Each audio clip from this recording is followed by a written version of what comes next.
Velázquez y Goya en su contexto artístico. Diego de Silva Velázquez, 1599-1660, 1.1, datos biográficos y formación, 1.2, características generales de su estilo, 1.3, primera etapa, Sevilla, 1.4, segunda etapa, la corte, 1623-1629, 1.5, tercera etapa, primer viaje a Italia, 1629-1631, 1.6, cuarta etapa, segunda estancia en Madrid, 1631-1649, 1.7, quinta etapa, segundo viaje a Italia, 1649-1651, 8, sexta etapa, los últimos años de su vida, 1651-1660, 2, Francisco de Goya y Luciente, 1746-1828, tiene 11 puntos. Vamos a ver, datos biográficos, características, cartones para tapices, pintura religiosa, los retratos, Goya y los duques de Osuna, los grabados, Goya y la guerra de la independencia, las pinturas negras de la Quinta del Sordo, los últimos años de su vida en Burdeos, la trascendencia de la obra de Goya en el arte posterior y también la de Velázquez.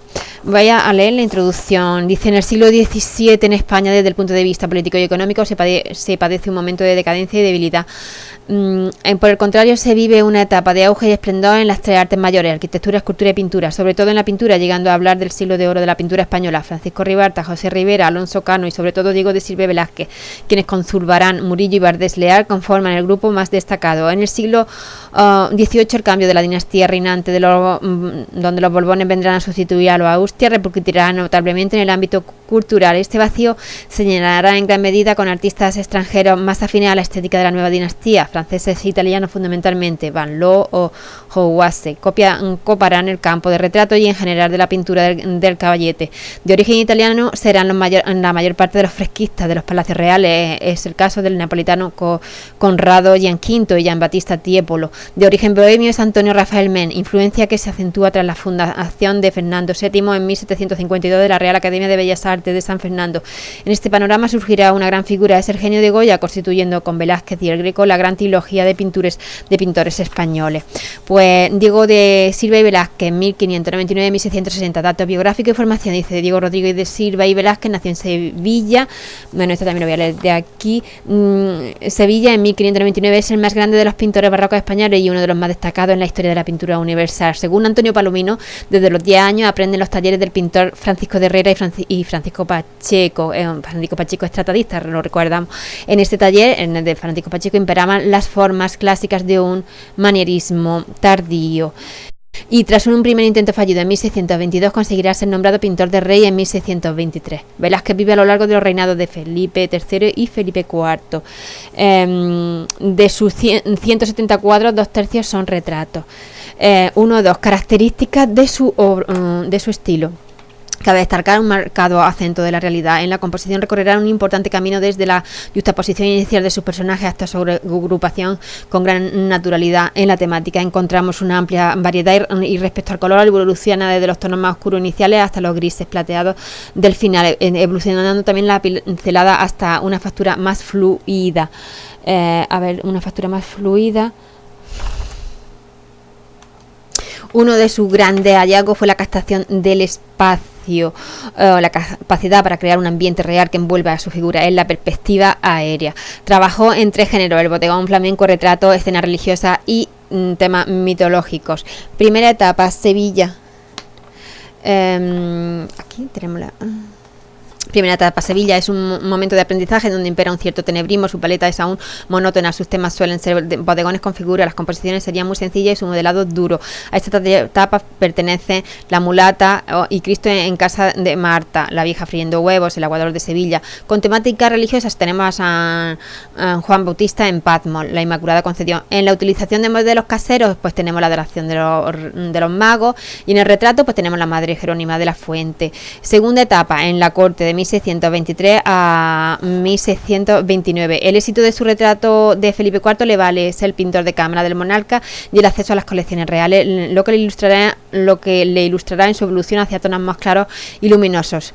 Se aleja del telebrismo inicial. A esta etapa, esta primera estancia en Madrid corresponde a algunos retratos de Felipe IV y de 1628 data Los borrachos. En el logra uno de los cuadros mejor compuestos e introduce la temática mitológica en el panorama español, porque bajo la apariencia de la introduce porque como a lo largo de su carrera va a realizar cuadros mitológicos, porque Velázquez no vive supeditado a los encargos de la iglesia y tiene a su alcance la pintura mitológica que hay en el Alcázar donde pinta. Bueno, pues ahora tercera etapa, primer viaje a Italia, 1629-1631. Durante este tiempo se dice que vio más que pintó, pese a lo cual trajo de allí la túnica de José y la fragua de Vulcano, ambas pintadas en Roma en 1630. Desde el punto de vista técnico supone el abandono definitivo del tenebrismo y la búsqueda de la profundidad espacial, la consecución del espacio atmosférico, como lo demuestra la fragua de Vulcano. Cuarta etapa, segunda estancia en Madrid, 1631-1649. A su regreso hizo el hermoso Cristo crucificado del Prado, después decora el Salón de Reino del Palacio del Buen Retiro con la famosa rendición de Breda y 5 retratos secuestres. Pinta también los retratos de la familia real de Caza. Estas obras cortesanas no le alejan de los temas más humanos. Bajo la apariencia de bienestar en la corte, capta un fondo de amargura que llega a conmover al espectador. Entre estas obras destacan El Niño de Vallecas, Juan Calabaza, el primo. De la misma época son Esopo y Menipo y Marte. Quinta etapa, segundo viaje a Italia, 1649-1651. Se trata de un viaje oficial para adquirir obras de arte que engrosen las colecciones reales. Este nuevo estatus le da oportunidad de pintar al Papa Inocencio X, considerado un retrato cumbre en la iconografía papal. Pintó también 2 paisajes de la Villa Médici, la tarde y el mediodía, con novedades consideradas revolucionarias para su época, con novedad en la pincelada libre, que anticipa el impresionismo. Sexta etapa, los últimos años de su vida, 1651-1660. Aquí creará algunas de sus obras maestras, La Venus del Espejo, La Hilandera y Las Meninas, que es su obra cumbre. Pintará además una larga serie de retratos sobresaliendo la infanta Margarita adolescente, en el que lleva su tendencia impresionista a sus últimas consecuencias. De Las Meninas, pues hay que destacar que los efectos de profundidad y luz adquieren en esta obra una intensidad nunca alcanzada hasta entonces en la historia de la pintura, y que el pintor se recreó en los efectos lumínicos, haciendo que la luz incidiera sobre la figura en primer plano y sumergiendo en la penumbra el resto.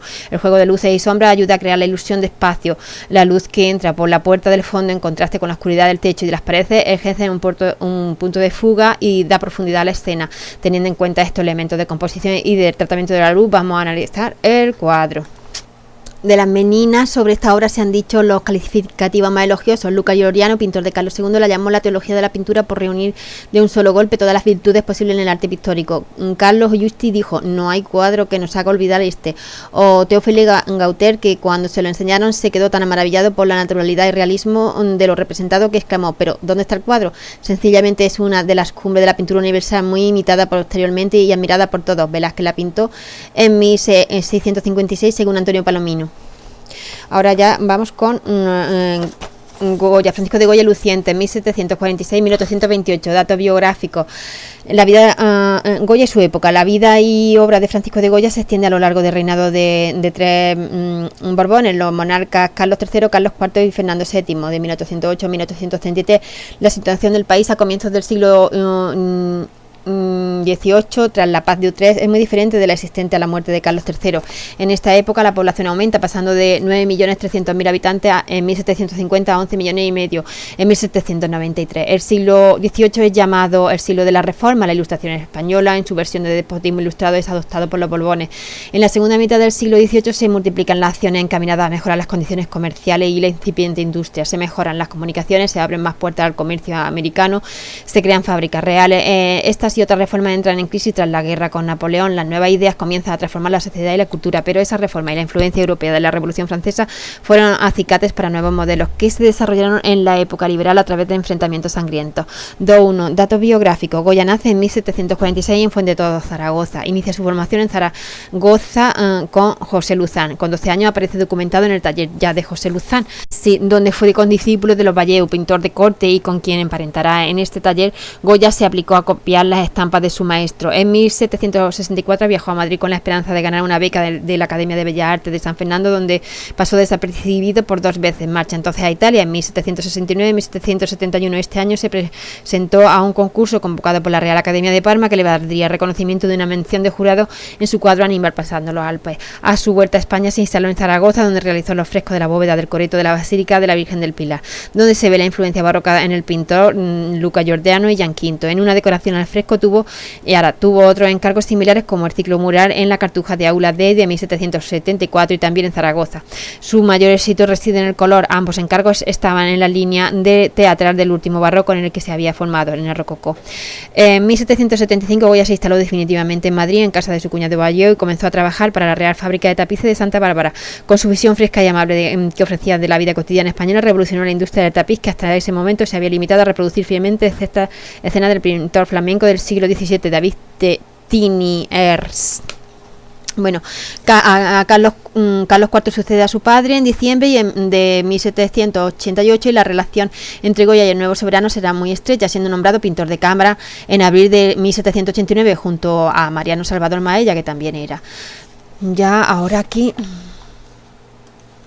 Casi al final de su vida, la vejez, la sordera, su insatisfacción política le llevaron a retirarse del mundo en la llamada Quinta del Sordo. Goya muere en Burdeos en 1828. Dos características. Dice, su arte y su técnica no dejaron de evolucionar, igual que su temática, populares, infantiles, bélicas, religiosas, taurinos y retratos, fruto de su extraordinaria imaginación y de su escéptica insatisfacción ante la realidad que vivía. Aboca por los grandes maestros barrocos, por una pintura donde se enlace el movimiento y el color se imponga al dibujo. Fue Goya un cronista del tiempo que le rodeaba. En buena parte de su obra presta atención al pueblo llano, a la exaltación de lo colectivo, al principio en fiesta y la algarabía, más tarde como protagonista de terribles sufrimientos. Será el gran social de la guerra, el que provoque en gran medida la tremenda mutación de intermisión en su estilo, que le hizo evolucionar formalmente al expresionismo y su surrealismo, y adelantándose a su época, aunque tampoco olvida a las clases acomodadas, burguesas o aristocráticas.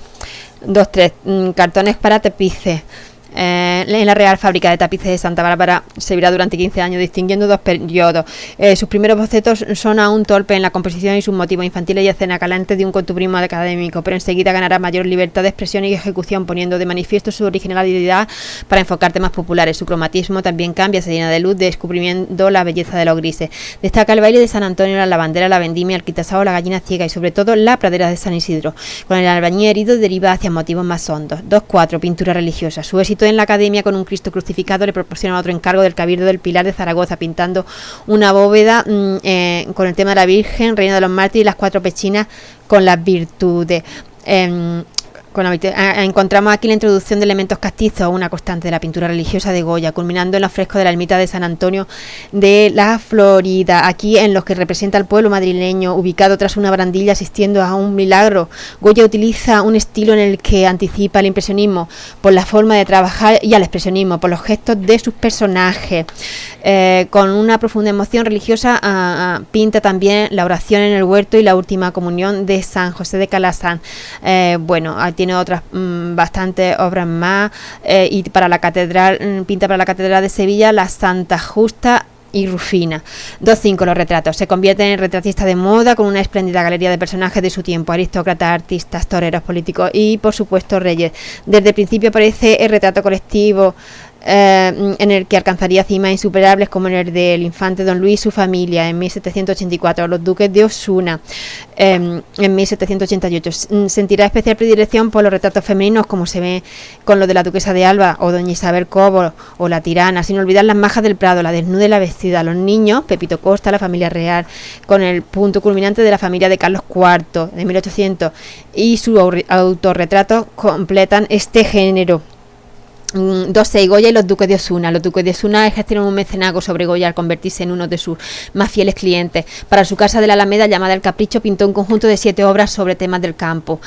Y para el gabinete de la duquesa realizó una serie de 6 obras sobre asuntos de brujas: La lámpara del diablo, El aquelarre o Vuelo de brujas. Los grabados. Con cerca de 1 millar de grabados, Goya será uno de los más importantes representantes universales a la altura de Durero o Rembrandt. Tenemos Los caprichos de 1799, Los desastres de la guerra, La tauromaquia, Los disparates, la litografía, Los toros de Burdeos. Aquí tenemos que según dice René Huige, Goya y su pesadumbre. Dice: toda imagen es signo y es un signo y puede encontrarse en ella como en un rostro, además del parecido y la belleza, la inscripción de un alma. Un hombre está ahí y nosotros nos toca descifrarlo. Para Freud, en la psicología, si quiere profundizar en la personalidad creadora, ha de recurrir al análisis. Bueno, pues estas son obras que demuestran su pesadumbre, porque él estaba Bueno, pues ya lo diré.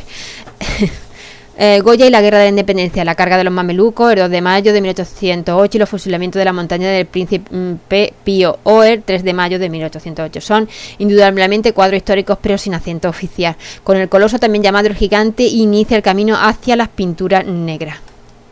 Bueno, tenía que decir que el estallido de la Guerra de la Independencia supone un grave conflicto interno para el pintor, ya que su ideología liberal se acerca a los afrancesados y a José I, mientras que su patriotismo le atrae hacia los que están luchando contra los franceses. Este debate interno se refleja en su pintura más triste, más negra, en el Coloso.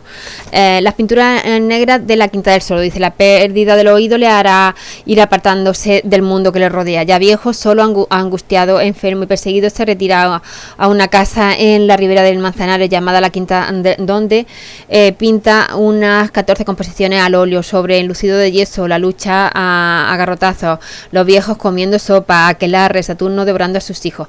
2 días, los últimos años de su vida en Burdeos. En el año 1826 se desplaza hasta Burdeos, donde sigue pintando y se inicia en la litografía. Del año 1827 data la lechera de Burdeos, y el retrato de Pío de Molina se considera su última obra. Es un antecedente del impresionismo. Trascendencia de la obra de Goya en el arte posterior, dice: su sorprendente personalidad le lleva a distanciarse de la dictadura artística de su tiempo, avanzando hacia nuevas concepciones estéticas, pudiéndose tildar como el primer pintor moderno. Como movimiento artístico del siglo, pocos movimientos artísticos del siglo XIX y XX se librarán de tener en Goya una inagotable fuente de inspiración, pues, como dijera la fuente Ferrari, al morir Goya muere con él el precursor de todos los movimientos del arte europeo. Actualmente se han puesto en tela de juicio la autoría de algunas de las obras más representativas que hasta el momento se atribuían al pintor aragonés. Quizá el caso más conocido es el del Coloso del Museo del Prado, o las pinturas negras que están recogidas en la Quinta del Sordo, pero en estas todavía no está claro. El Museo del Prado ha sido el que ha cuestionado la autoría de esta obra, que pasa por ser una de las obras más relevantes de la Pinacoteca madrileña. La conservadora jefe de pintura española del siglo XIX, Manuela de Mena, que sostiene que dicha obra no es propia de la mano de Manuela de Mena, ha publicado un informe sobre el Coloso donde concluye que habría que atribuirlo a algún seguidor de Goya. Además, Manuela de Mena deja entrever quién pudiera ser el autor. Todo apunta a que pudiera ser Asensio Juliá, un pintor que participó con Goya en la realización de los frescos de San Antonio de la Florida. Estos argumentos también lo apoyan la aparición en el lado inferior izquierdo del cuadro de una iniciales que son la A y la J. De todas maneras, faltan las investigaciones más profundas para poder afirmar este tema que Naire Gandhi defiende. Entre la bibliografía, por otro lado, sin embargo, Goya, la obra de Velázquez, Santa Rufina, que apareció en el país en el año en 2007, se confirma la autoría velasqueña del lienzo de Santa Rufina, comprada en subasta por la Fundación Focus Abengoa. Jonathan Brown señaló en 1999 que no estaba totalmente seguro de que la obra fuera de Velázquez, pero se confirma. En bibliografía tenemos Angelis R. de La obra pictórica completa de Goya, editorial Noguer, Barcelona 1976. Buen día, J.R. Ávila A. Velázquez Anaya, Madrid 1991. 10 del Corral, en Velázquez, La monarquía e Italia. Y luego Antonio Palomino, Museo Pictórico y Escala Óptica, 1715-1724, que es un pintor, Antonio Palomino, y tratadista de pintura, el Vasari español. Y Giancarlo Argan, el arte moderno, clásico y románico. Clásico y románico, Madrid 1991.